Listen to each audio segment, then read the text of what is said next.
ខ្ញុំឈ្មោះនឹមរតនៈជានិស្សិតនៅសាកលវិទ្យាល័យភ្នំពេញឆ្នាំទី4ហ្នឹងខ្ញុំមានassignment មួយដែលគ្រូឲ្យធ្វើហើយ record ជាវីដេអូផងក្នុង YouTube តែគាត់សូវចង់ធ្វើមកដែរតែគ្រូបង្ខំលើធ្វើអាហ្នឹងគឺយើងមានវីដេអូរៀនពី Figma Basic អាហ្នឹងខ្ញុំមាន3 frame នេះតោះយើងចូលទៅកាន់project ទាំងអស់គ្នាទី1គឺយើងមាន frame ទី1ជា welcome screen ក្នុងហ្នឹងគឺយើងមាន logo ឈ្មោះហើយនឹងពីនេះអូខេដំបូងគឺយើងត្រូវការមានអំពងមូលតូចៗពីនេះដំបូងយើងធ្វើការបង្កើត circle ស្មើ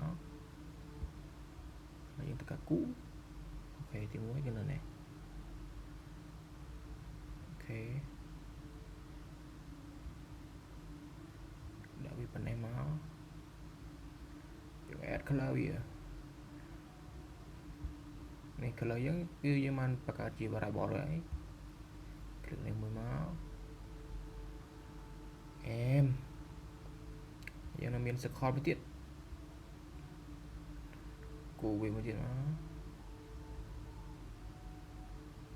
គិតថាដាក់ទៅនេះទៅណោជាង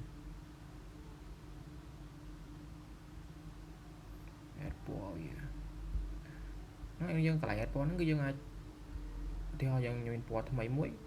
បើសិនគឺយើងចង់បង្កើតវាជា variable ហើយយើងអត់ចាំបាច់សេរីវាឬក៏ copy ផាពីម្ដងមួយទៀតគឺយើងថាមានឧទាហរណ៍ពណ៌នេះមួយអូខេពណ៌នេះនៅឧទាហរណ៍ណាបន្តមកយើង click លើសញ្ញាបូកហើយយើងអាចដាក់ឈ្មោះវាឧទាហរណ៍ដូច second ហើយយើងអាចសេរីពណ៌វាតាមក្នុងនេះក៏បានឧទាហរណ៍យើងមានពណ៌នេះ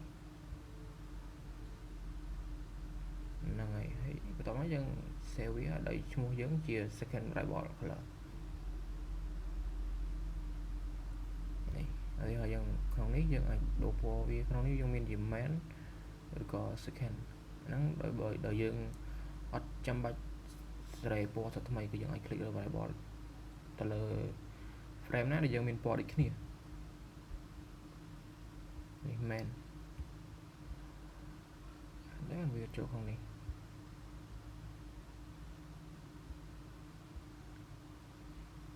នេះដល់វាទៅចេះយើងតំណជាអូខេហើយបន្តមកនេះយើងមាន logo មួយដោយ logo យើងអាច add វាជាពីរូបខាងក្រៅបាន add រូបខាងក្រៅគឺយើង select លើកន្លែងនេះដូចគ្នាបន្តមកយើង select យក image video ហើយយើង upload តែរូបខ្ញុំនៅណានេះអូខេអូ play remove background ចាំតិចទៀត